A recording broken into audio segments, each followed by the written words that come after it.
con la continuación del taller. Sí, muchas gracias. Ahora vamos a comenzar con una plática acerca de lo que es el ultrasonido testicular y prostático, específicamente en el paciente de andrología. Como ya les había comentado, el Servicio de Andrología tiene aproximadamente 22 años en el Instituto Nacional de Perinatología. Es una clínica en donde colaboramos diferentes departamentos del hospital y entre ellos pues nosotros los radiólogos. Entonces de ahí la importancia de que yo quiero que todos ustedes sepan qué es lo que necesita el andrólogo, que bueno, ya la doctora Echavarría les habló en forma muy amplia y en poco tiempo de lo que realmente ellos como clínicos necesitan de nosotros. Entonces, pues miren, todos ustedes hacen ultrasonido testicular y prostático en general, no es nada nuevo para ustedes. Lo único que yo quiero es enfatizar las estructuras tan pequeñas y finas que necesitamos valorar en estos pacientes y qué es lo que necesita el andrólogo, porque es muy importante detalles como la cola del epidídimo, como los conductos eyaculadores, que por lo general en el paciente urológico que vemos en el servicio de urgencias o el paciente que nos manda el urólogo, pues no vemos esos detalles porque en realidad ellos tampoco lo necesitan.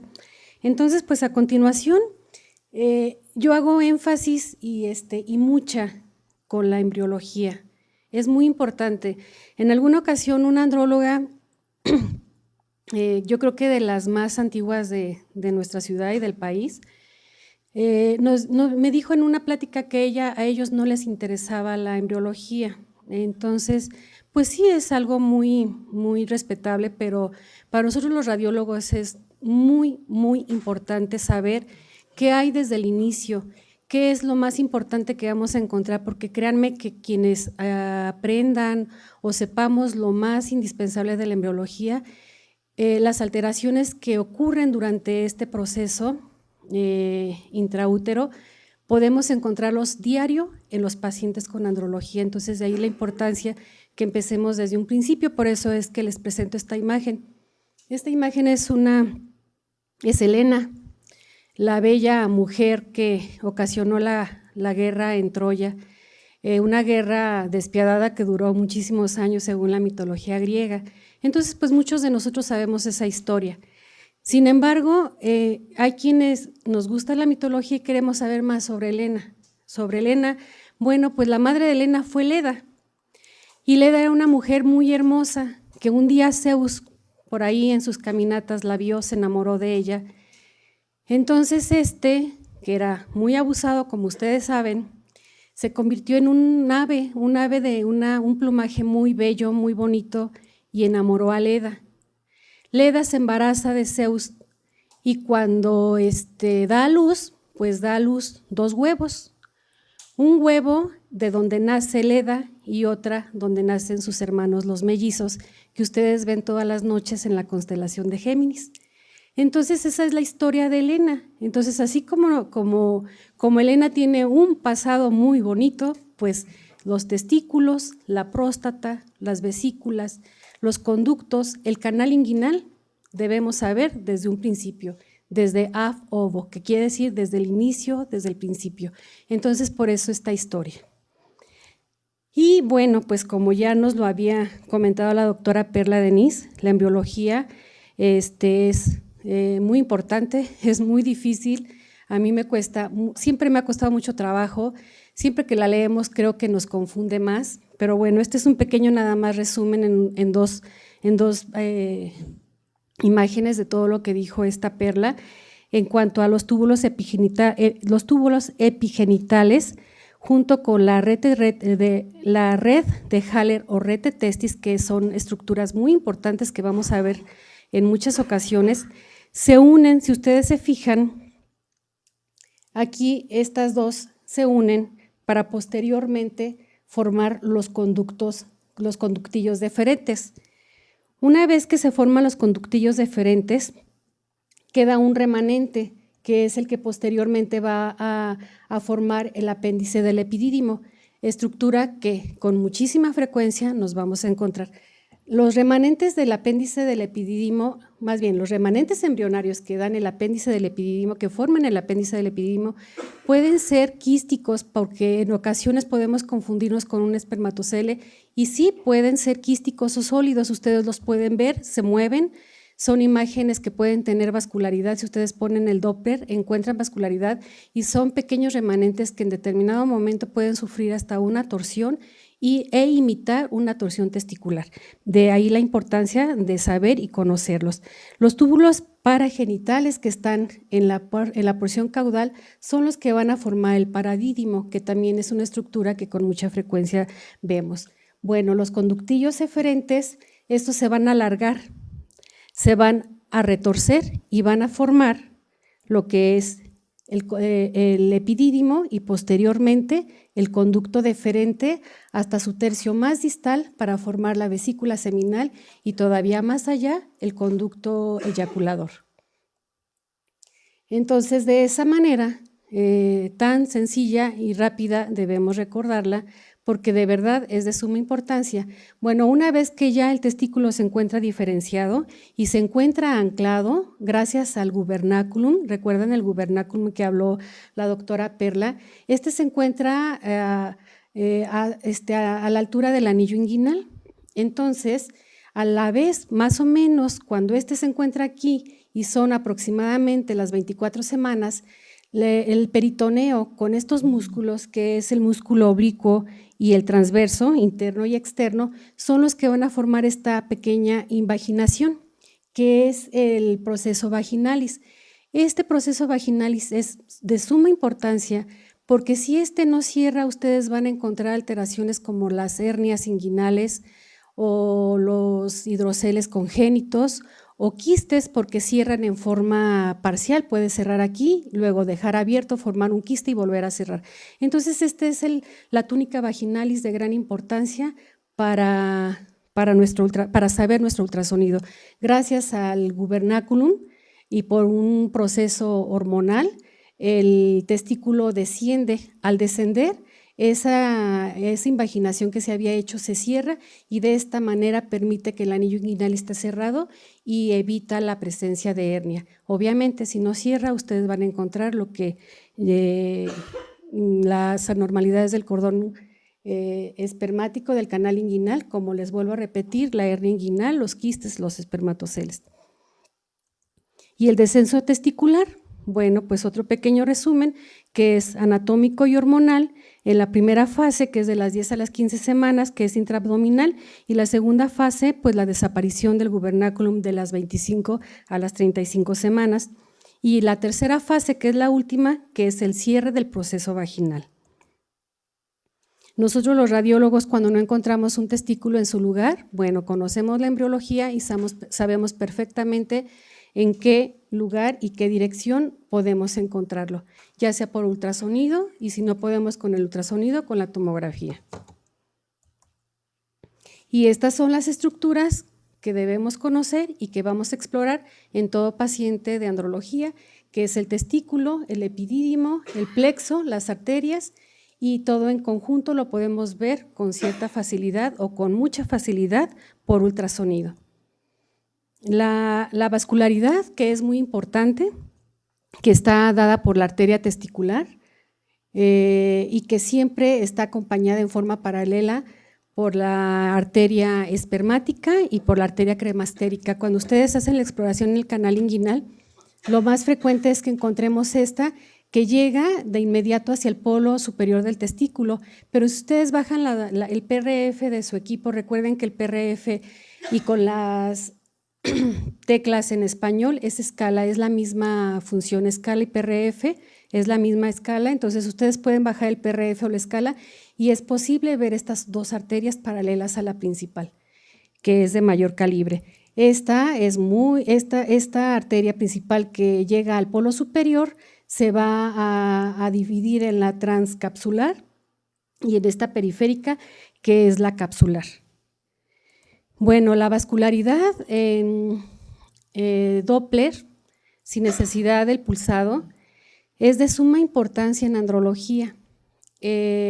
Nosotros tenemos la obligación, después de hacer la medida del testículo, tomar la vascularidad, ya que para el andrólogo es muy importante si un testículo tiene menor vascularidad, es un testículo que va a tener problemas y alteraciones físico-químicas, va a tener problemas probablemente también de testosterona o de las hormonas luteinizante, o sea, viene en relación la vascularidad con los posibles problemas que el andrólogo tiene en sus estudios de laboratorio. Entonces es muy importante saber manejar las ganancias, es muy importante en todas las exploraciones de andrología hacerlo, conocer las principales arterias, y además para el andrólogo es muy importante, cuando ustedes le mandan un corte sagital con vascularidad, él se va a dar cuenta, ella se va a dar cuenta en dónde va a ser la punción, en donde haya mayor vascularidad, la doctora va a hacer la toma de biopsia para mejor resultado de espermatozoides, de la toma de espermatozoides. Nuevamente les presento la imagen con la arteria transcapsular en un corte transversal.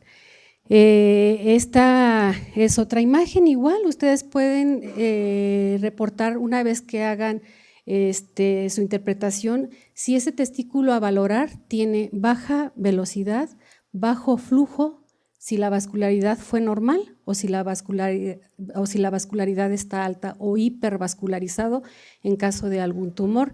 Entonces, este es un dato muy importante a reportar para el andrólogo.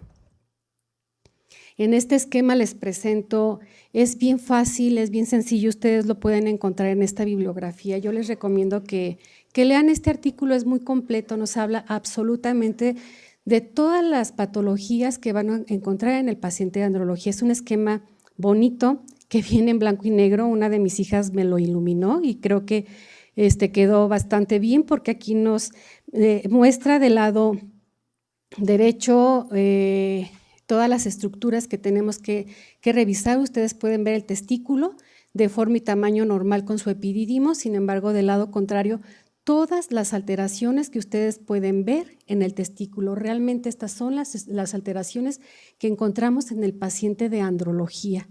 Desde el testículo hasta con un posible nódulo, probablemente cáncer, el epidídimo, la cabeza, cuerpo y cola, el conducto deferente. Fíjense cómo el calibre puede ser normal y podemos encontrar calibres bastante gruesos que nos puede hablar desde que lo vemos de alguna alteración de algún proceso obstructivo. Un calibre aumentado ya sea en su tercio proximal o distal nos habla de un proceso obstructivo y es nuestra obligación mencionarlo.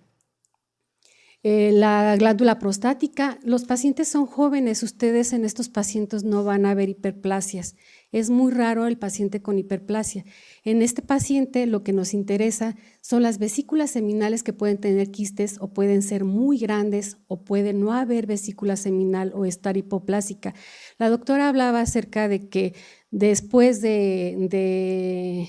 que la vesícula seminal puede sufrir alteraciones de tamaño en pacientes hipotiroideos, pues sí, y nosotros los podemos ver y los cambios van a ser el tamaño. Un paciente antes de la eyaculación va a tener una vesícula seminal grande y después de la eyaculación la vesícula va a disminuir de volumen, así como el calibre del conducto eyaculador también puede tener cambios en su calibre. Entonces, pues bueno, este es un esquema muy bonito, muy interesante y que yo les aconsejo que lo vean porque créanme que es todas las patologías que ustedes pueden encontrar. En cuanto a la ecogenicidad, ustedes pueden encontrar el parénquima homogéneo, como en este caso, o también pueden encontrar estas estrías. Estas estrías están dadas, bueno, esto es algo bonito que debemos conocer. La ecogenicidad del testículo está dado por los túbulos seminíferos. Realmente eso es lo que nos da la ecogenicidad. Entonces, por ejemplo, en un niño va a ser una ecogenicidad va a ser hipoecoica en relación con el paciente adulto. ¿Por qué? Porque los túbulos seminíferos en un niño todavía no tienen luz. Entonces, el túbulo en el adulto está desarrollado y por eso la ecogenicidad va a cambiar. Estas estriaciones son los túbulos. Por ejemplo, esta extracción es completamente normal, ustedes las pueden encontrar que confluyen hacia el hilio del testículo. En pacientes que acaban o que tuvieron hace tiempo una orquitis, estas extracciones van a ser más prominentes porque el túbulo va a disminuir su calibre y el intersticio va a aumentar. Por eso es que ustedes se van a encontrar alteraciones de estriaciones mucho más profundas, más hipoecoicas y probablemente acompañado de un testículo más pequeño. Entonces, de ahí que la ecogenicidad es de gran importancia. Fíjense que yo en la mañana viendo las imágenes me di cuenta que no había puesto un ejemplo de calcificaciones en el parénquima. Y sí, doctora, quien preguntó acerca de los microlitos, que son acúmulos de calcificaciones en los túbulos, hay un consenso de calcificaciones testiculares, de microlitos testiculares del 2014, por favor, si les interesa, lo pueden revisar, pero sí existe un consenso en donde nos dice que un testículo que tiene 5 microlitos o menos, los radiólogos ni siquiera lo mencionemos. Si un testículo tiene más de 5 microlitos, es importante mencionarlo, pero fíjense que ya no está tan en relación como antes, hace 10, 15 años, en donde todos los pacientes con microlitos eran pacientes que iban a tener cáncer. O sea, el consenso habla de cosas un poquito diferentes, da los consejos de qué es lo que tenemos que seguir en cada uno de ellos. Es muy importante los antecedentes clínicos del paciente. Entonces, sí es muy recomendable que por favor lean este consenso. Yo me hubiera gustado ver ponerlo, pero de verdad es un tema muy amplio que, bueno, nunca terminaríamos. Ahora, hay otras clasificaciones en cuanto a los microlitos, en cuanto a la litiasis testicular, sobre todo en los pacientes con síndrome de Klinefelter. En cuanto a un paciente, como lo habíamos mencionado antes, doctor López, que usted preguntaba con un adulto con criptorquidia, que desconoce tener un síndrome de Klinefelter, él realmente va al instituto porque tiene azospermia, ha tenido dificultad para embarazar a su esposa. Nosotros le encontramos un testículo con criptorquidia, en ocasiones es bilateral, con microlitos, y a ese paciente se manda genética y bueno, se da el diagnóstico a ese tipo de paciente con esa patología endocrinológica. Tiene una clasificación que es 1, 2, 3 también, pero específicamente en ese tipo de pacientes. Y bueno, los microlitos es un hallazgo que los encontramos con muchísima frecuencia, pero la recomendación es esa: si es mayor de 5 microlitos hay que reportarlo. El volumen también es otro tema muy controversial. El volumen tiene mucho que ver con la raza, con la talla del paciente, con el ser mexicano. La mayoría tiene un volumen menor de 15 mililitros, de 15 centímetros cúbicos. Sin embargo, en andrología, el tamaño normal es de 15 centímetros cúbicos. Entre menor tamaño, menor cantidad de semen, de espermatozoides, de alteraciones. Entonces, si ustedes tienen un volumen en el paciente de andrología joven menor de 15 centímetros, es un testículo disminuido de volumen. No les aconsejo que pongan hipotrófico ni hipoplásico, disminuido de volumen. Ahora, puede ser un paciente con un volumen mayor de 15 mililitros, de 15 centímetros cúbicos, pero en un testículo son 15 centímetros, en el otro son 18 centímetros, 19 centímetros cúbicos. No debe haber una diferencia mayor de 3 centímetros cúbicos. Si ustedes cuando hacen la medida, porque es lo primero que hacemos al inicio de la exploración, si ustedes ven que es una medida mayor de 3 centímetros la diferencia, tenemos la obligación de saber por qué ese testículo está disminuido 3 centímetros. Debemos valorar obviamente el varicocele, que es la patología más frecuente, debemos ver hernias que también aumentan la temperatura del escroto, disminuyendo en forma considerable y con mucha frecuencia el testículo. Entonces, sí, este es un dato muy importante, poner los 3 centímetros cúbicos de diferencia, no podemos dejarlo pasar. Ya habló la doctora Echavarría también acerca de las alteraciones que encontramos en los epidídimos. Y bueno, una de las alteraciones que vamos a encontrar en los pacientes de andrología es la epididimitis crónica, la tuberculosa. Es muy raro que a nosotros en andrología nos llegue una epididimitis aguda, sí las hay, pero es más fácil encontrar este tipo y sobre todo la tuberculosa. Antes éramos muy subjetivos con las medidas. Entonces, ahora el epidídimo sí tiene unas medidas recomendadas, como en la cabeza. La cabeza es de 5 a 12 milímetros. Si ustedes ven una cabeza mayor, hay que sospechar de un proceso obstructivo. El cuerpo de 2 a 4 milímetros y la cola de 2 a 6 milímetros. La cola y la cabeza, cuando están aumentadas de volumen, como en unos ejemplos que les voy a dar más adelante, es muy importante descartar un proceso obstructivo de tipo infeccioso, calcificaciones o quistes. Este es un ejemplo del epidídimo. Este es un epidídimo con un quiste simple milimétrico de apenas 3 milímetros. Pero quiero presentarles este epidídimo. Esta es una ecogenicidad normal, a excepción del quiste. Siempre la cabeza del epidídimo va a ser de mayor ecogenicidad que el cuerpo y la cola. Esto es una apariencia completamente normal. Ustedes la pueden encontrar casi en la mayoría de los epidídimos. Este es un epidídimo completo con cabeza, cuerpo y la cola. ¿Se fijan? Es tan importante, estamos viendo nada más el epidídimo. Ahorita el testículo ya lo terminamos de explorar, ya vimos su ecogenicidad, tamaño, forma, situación. Y ahora nada más el epidídimo completo, en donde ustedes van a exponer en su interpretación que tiene cabeza, cuerpo y cola. Y esa es la apariencia que deben tener los residentes de andrología. Dice que el epidídimo tiene una forma de caballito de mar, pero bueno, ahí está. Este es un epidídimo completamente patológico, la cabeza completamente deformada. Aquí la túnica engrosada, irregular por un proceso inflamatorio crónico. La cola del epidídimo que no está medida, pero sin embargo ustedes la pueden ver con un diámetro anteroposterior muy grande y en forma muy evidente pequeñas calcificaciones localizadas en la cola. Ustedes las ven, pero aparte de estas pequeñas calcificaciones ven un patrón de tipo reticular, fino. La ecogenicidad del parénquima está disminuida en forma considerable. Si ustedes lo comparan con la ecogenicidad del testículo, esta va a ser de menor ecogenicidad. Entonces, este es un epidídimo con ectasia tubular. Ustedes así van a ver, la ectasia tubular es un proceso obstructivo severo, tiene alteraciones importantes en las espermatobioscopías.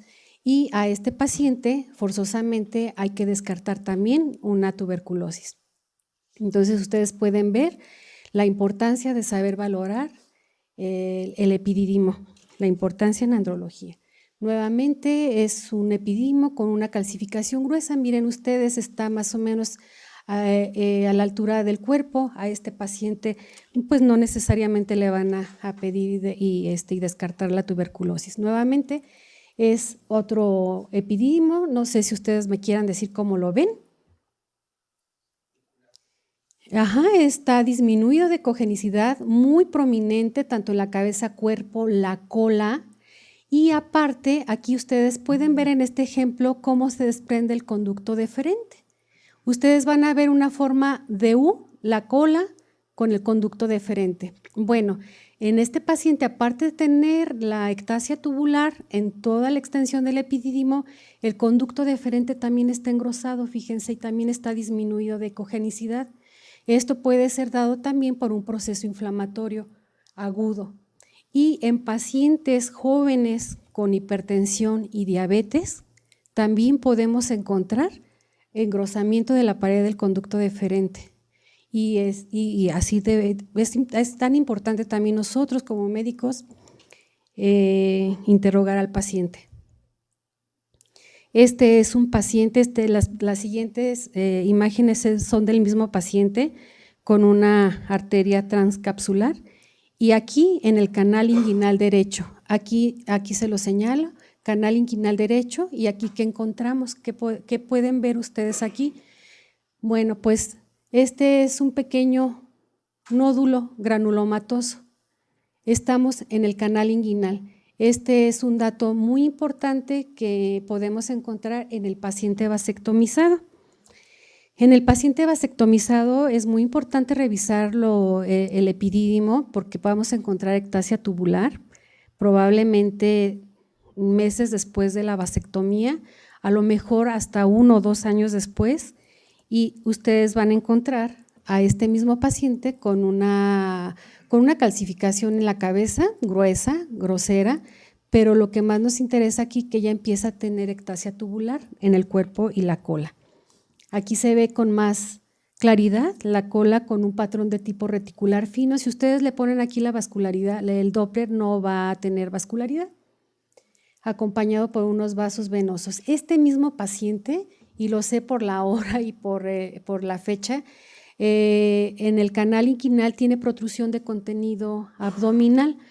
En la mayoría de los pacientes encontramos protrusión de contenido abdominal y se trata de epiplón. Ustedes se van a dar cuenta porque nada más es contenido graso. Cuando hay asas de intestino van a haber movimiento, van a haber líquido.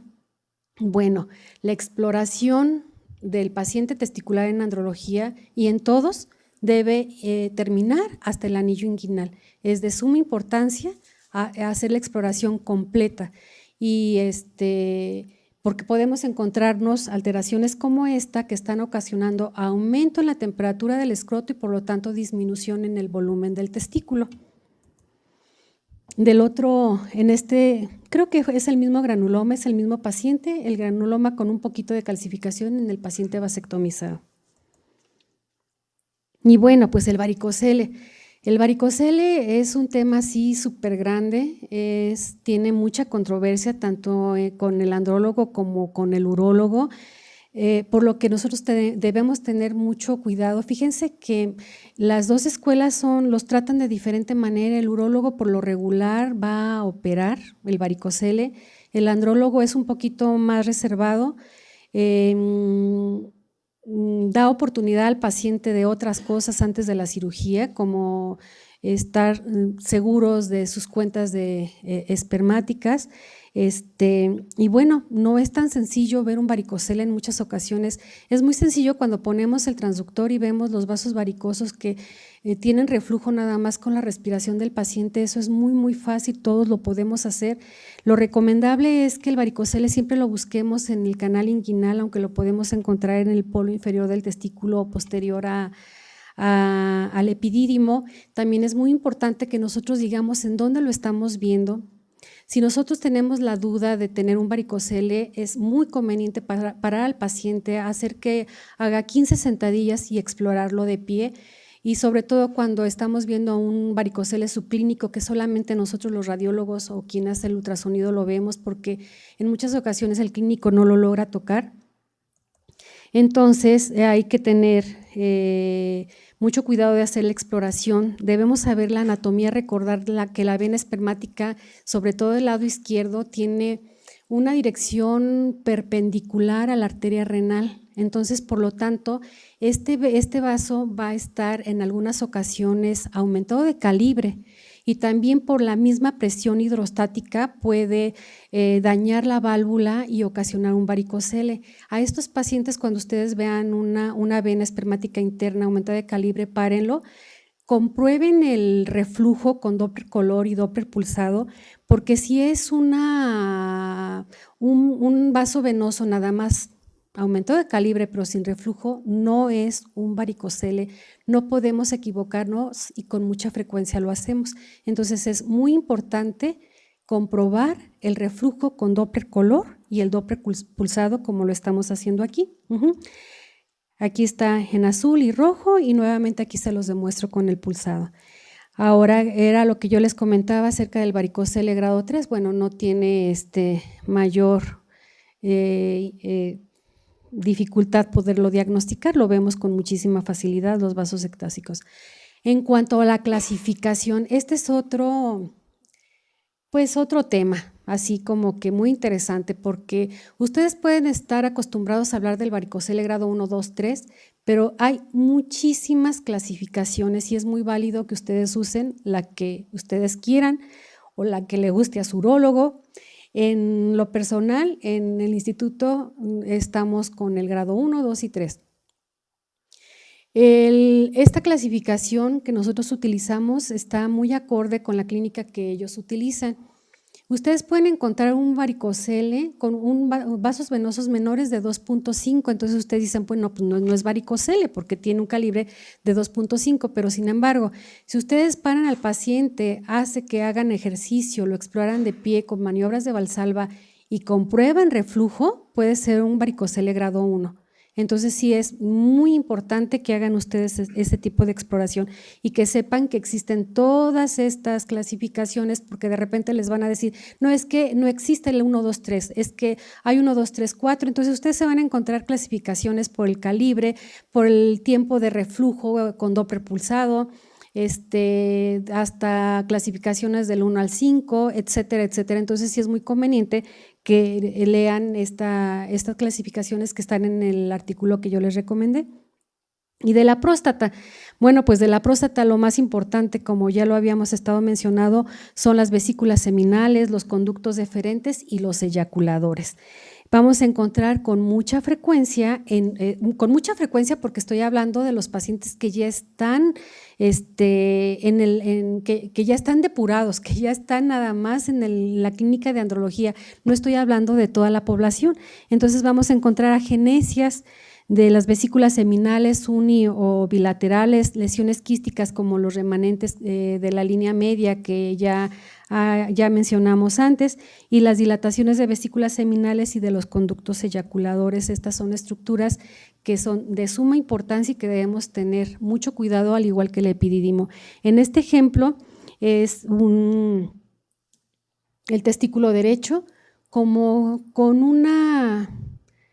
un remanente o una cosa irregular, difusa, que no estamos seguros si es el epidídimo o si nada más es la cabeza. Posteriormente, fíjense, aquí desafortunadamente la cantidad de pacientes que llegan a andrología sí tienen una espera más o menos considerable de meses.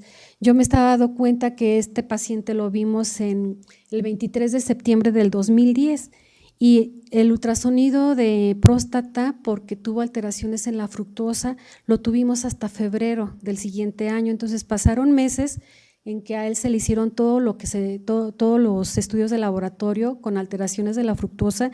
Por eso es que nos lo vuelven a mandar para tomar la próstata, y aquí encontramos una vesícula seminal chiquitita y aparte con una calcificación dentro. Es una hipoplasia testicular de la vesícula seminal, y en este corte sagital ustedes la pueden ver. La vesícula seminal pequeña, se puede ver aquí la zona periférica de la próstata, y bueno, pues es una hipoplasia testicular. Podemos encontrar dilataciones importantes de las vesículas seminales junto con el conducto eyaculador. Es un calibre bastante importante, completamente anormal. Y el quiste de la línea media, que es un remanente embrionario en muchas ocasiones, es muy importante que ustedes pongan si ese quiste se encuentra en el tercio proximal medio o distal del conducto eyaculador para su aspiración adecuada. Nuevamente aquí les presento el quiste de la línea media con dilatación importante de la vesícula seminal y un conducto eyaculador de calibre normal.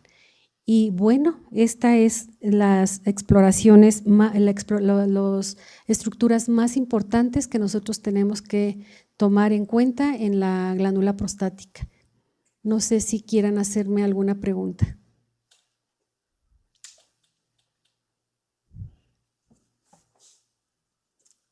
Sí, doctora. En cuanto a la medición de las vesículas seminales, cuando nosotros hacemos nuestro reporte, pues no vamos a saber si fue antes o después de la eyaculación, ¿no? Hablando de radiología general, ¿no? Ahí cómo nos vamos a poder orientar a decir si es grande, si es pequeña. Sí, doctora, hay medidas específicas, el calibre en cuanto a calibre y longitud, tanto de esta como de los conductos deferentes. El tamaño en general sí es muy importante, sobre todo si vemos que hubo una alteración en la exploración testicular y que no encontramos cola. Deben ser simétricas, casi simétricas. Hay longitudes ya que nos hablan aproximadamente de 2.5 centímetros de longitud por 1.5 a 2 centímetros de diámetro anteroposterior. En cuanto a la vesícula, si es más grande o después de eyacular, es en pacientes muy específicos, o sea, no lo podemos hacer en todos los pacientes porque aparte no hay ninguna necesidad. No sé si… ¿Sí? ¿Alguna otra pregunta? Era sobre lo mismo, la misma pregunta que hizo la doctora, pero ¿y ahí sobre el conducto deferente? El conducto deferente es de la misma ecogenicidad de la vesícula seminal, doctora. La longitud es de un calibre menor. En cuanto a la vesícula y el conducto deferente, es muy importante ver que es homogéneo, porque también podemos encontrar calcificaciones y quistes. Entonces, en cuanto al conducto deferente, no hay un artículo donde hable de cuál es la longitud normal, pero sí podemos encontrarlos, más bien no podemos encontrarlos, están ausentes.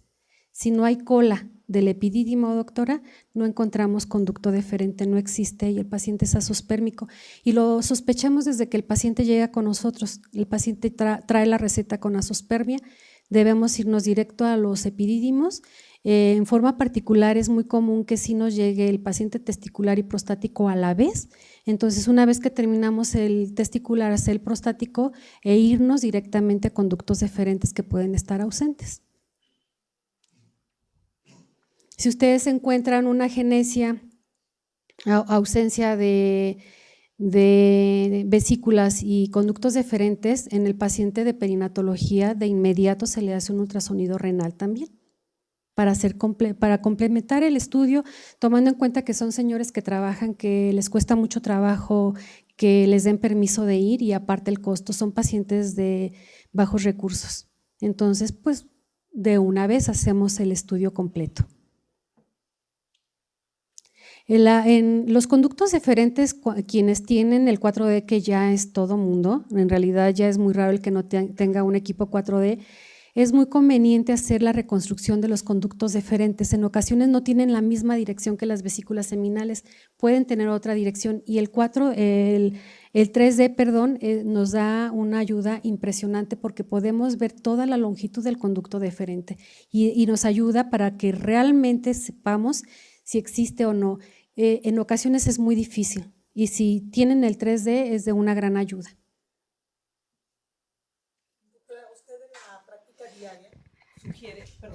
Usted en la práctica diaria sugiere que si encontramos alguna anomalía en testículo, indiquemos o hagamos inmediatamente el prostático. No, porque nosotros no, porque el paciente va a ir con el urólogo, ya le tomó su fructuosa, ya te lo va a mandar más referido. No, es un estudio molesto. La mayoría de los pacientes llegan muy nerviosos, es nuestra obligación tratarlos de calmar, saber que es un estudio bien sencillo para la gran información que nos da y no podemos hacer nosotros, no, definitivamente no. Tenemos que acompañarnos de una fructosa ausente o disminuida y hecho por el clínico, nosotros no. Es mejor esperar. Sí, doctor.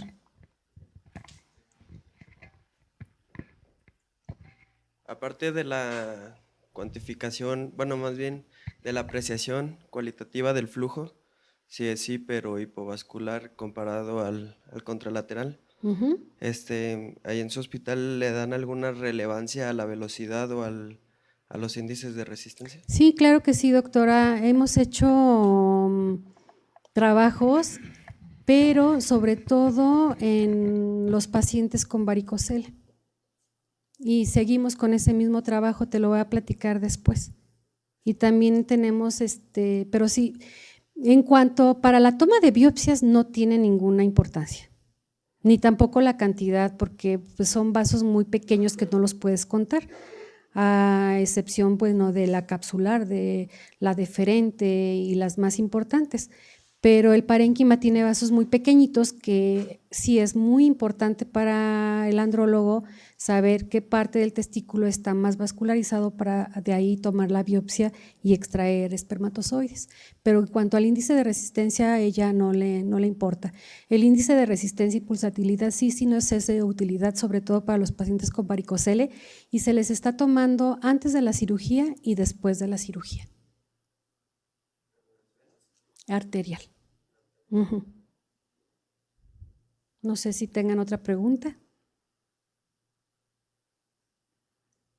Bueno, pues entonces descansamos otro ratito, 15 minutos para terminar de acomodar nuestra mesa y empezamos nuevamente. Muchas gracias.